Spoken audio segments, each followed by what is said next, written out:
next to you and fight, because that's obviously stuff that we should fight together. But when you just say that there is a white privilege out there in the ether and that by dint of birth your skin color generates for you an advantage, what you're really saying to people is that your view is less valuable because you have not experienced what I've experienced. And that is an identity argument, that's a character argument, that's not a rational political argument that can actually be taken on in any way. It's more of a cudgel. In this video, I react to a fiery exchange involving Ben Shapiro and the debate over so-called white privilege. The left continues to weaponize this term to silence voices, shame Americans, and divide us by race. But as conservatives, we stand against real racism and harassment, while also rejecting the toxic identity politics used to control speech and thought. This discussion exposes the double standards on college campuses, the misuse of privilege as a political weapon, and the dangerous path the radical left wants to drag our country down. Join me as I break it down, expose the hypocrisy, and remind America that our true strength lies in freedom, faith, and opportunity, not division. Mr. Shapiro, you talked about white privilege, and just this week, I had a conversation with Rachel Lazar, who's done some work, a Jewish American woman who's done some work on this area, as well as having extensive conversations with Dr. Greg Parks of Wake Forest University, who's also talked quite a bit about critical race theory.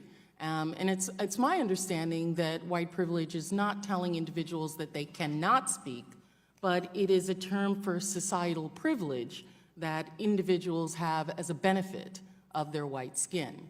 And I don't think that, and I think universities would be remiss to then say that because you're white, you're not allowed to say anything that's critical of white people. I didn't know that white privilege actually went into that sphere. My understanding is it's just, and the issue is that white privilege makes people uncomfortable to talk about the societal privilege that they have.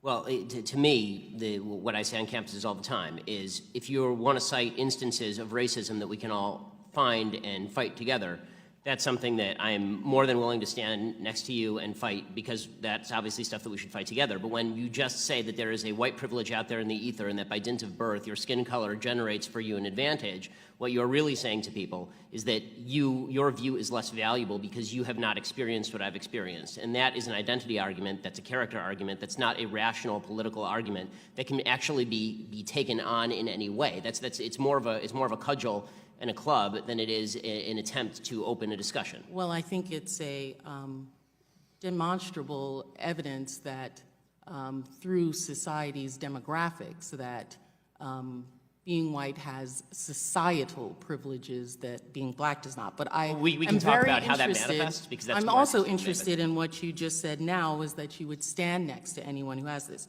So, Mr. Shapiro, my question to you is, for Ms. Dunston, the tying the noose around the campus and writing messages that target African-American young students, would you consider that hate speech, and then would you stand next to her and fight for her? As I say, I would. This is the first I'm hearing about it, honestly. But really, yeah. But from hearing about it, maybe because it's local. I mean, I'm from LA.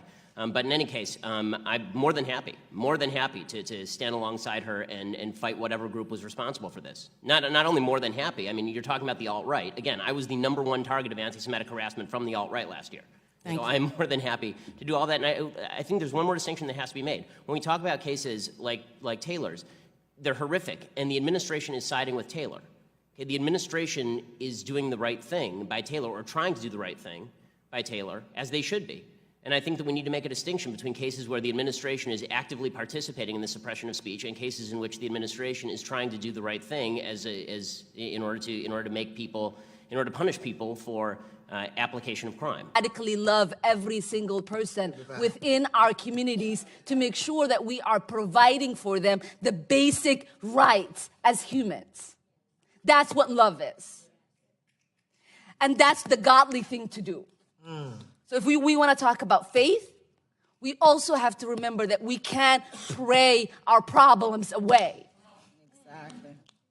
You can't pray for your children to be fed, so you're not crying because they're crying and they can't go to bed. You cannot pray for your medical bills to disappear. You cannot pray for the mold to stop poisoning your children in the classrooms. The other thing that frustrates me is people who have experienced poverty, who have gotten the straps for their bootstraps, who sit and talk about how we shouldn't do anything for the next person. See, as someone who knows severe poverty, I lived in a refugee camp on the floor, no water, nothing. And I hear somebody say here in the United States, they're fine with their grandparents not having running water? And that's supposed to be okay? Or we hear someone say, it was a choice made up to me to have my children and not be like the other black people who get to have children out of wedlock. We don't get to have those kind of conversations. The conversations we get to have is how we are responsible for fully funding our schools so all of our children have the opportunities we have as we sit in this room. We get to talk about the kind of opportunities we have as government to make sure healthcare is provided to everybody so that we don't have people dying in the United States because they can't afford insulin. The conversation we get to have is making sure that there are no children going to sleep hungry or being shamed in classrooms and in lunchrooms because their families don't have enough money to pay for their lunch. The conversation we get to have about the kind of poverty we have in this country is the kind of poverty that says it is okay for us to take photo pictures with veterans and be okay with the fact that they're sleeping on the streets here in the United States. So as an immigrant, as someone who came to this country, hearing about American exceptionalism and prosperity, I am appalled that we get to sit here and have conversations as Americans about being the most charitable country in the world and not being charitable enough to house our homeless, feed our children, care for our veterans. What is charitable about that? So I ask you, the kind of systematic barriers that exist in prosperity, that's the conversation we should be having. And so I want you guys to, for the little bit. Welcome back to A Listen Reacts, where we don't bow to political correctness, we don't water down the truth, and we don't let the left dictate what we can and cannot say. If you're new here, hit that subscribe button right now, smash the like, and ring that bell so you never miss when we drop new content. Every subscription, every share, every single like you give keeps this channel strong and fuels the fight against censorship. This isn't just a channel, it's a community of patriots standing tall in an era where truth is under constant attack. Now, let's dive deep into this heated exchange involving Ben Shapiro, because it's more than just a debate about white privilege. It's a window into the cultural war tearing America apart. The conversation starts with a very academic-sounding definition of white privilege. We've all heard it, the claim that because of your skin color, you carry hidden advantages in society. They say it doesn't mean silencing people, but let's be real, that's exactly how it's used. On college campuses, in corporate seminars, in public schools, this phrase is constantly thrown around, not to enlighten, but to shame and to muzzle anyone who dares to push back. Think about it. If you're told from the start that your opinion carries less weight because of your skin color, then what's the point of even entering the conversation? That's not equality. That's the exact opposite.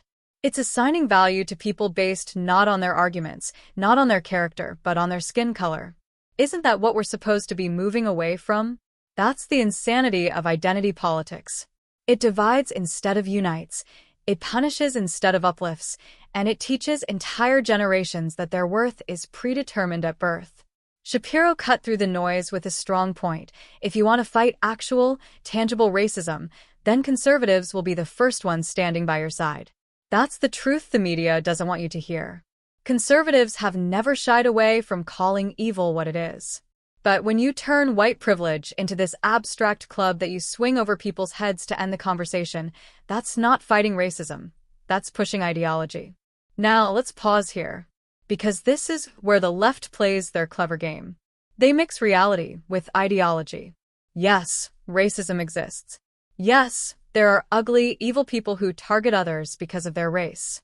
But instead of dealing with those specific evils, the left wants to paint entire groups of people as complicit simply because of skin color. They say privilege, but what they really mean is guilt. They say awareness, but what they really want is submission. And once you've been made guilty for something you can't control, they can control everything else: your speech, your opportunities, even your right to dissent. That's the trap, and that's what conservatives are calling out. Then the discussion took a darker turn, addressing a noose incident on a campus, a direct threat against Black students.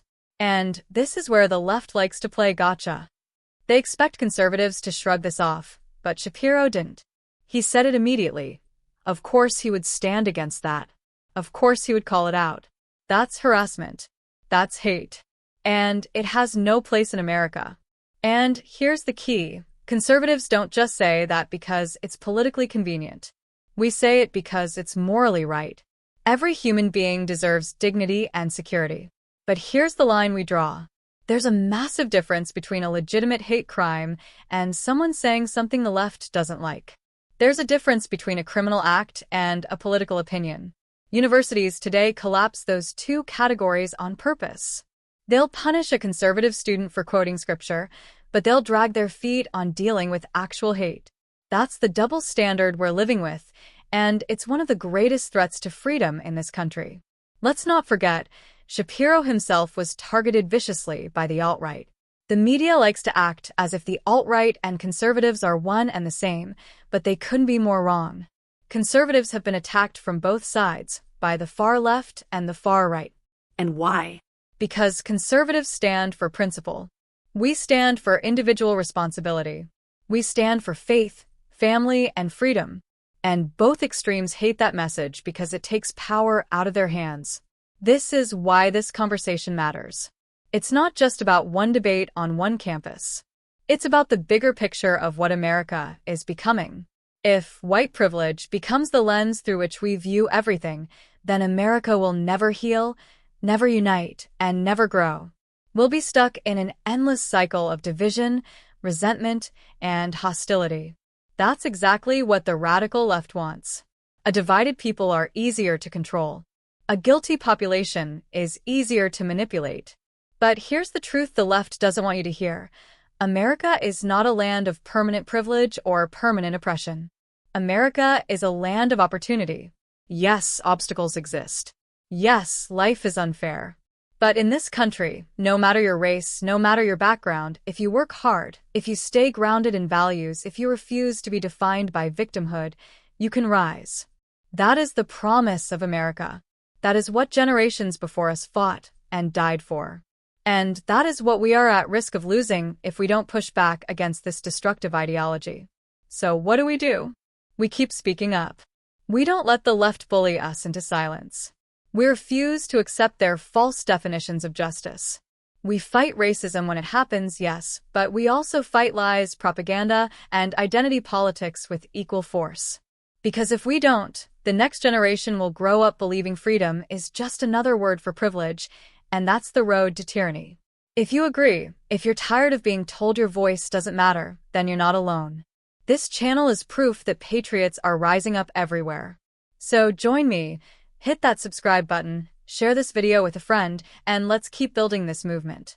Together, we'll defend truth, defend liberty, and keep the fire of American greatness burning bright.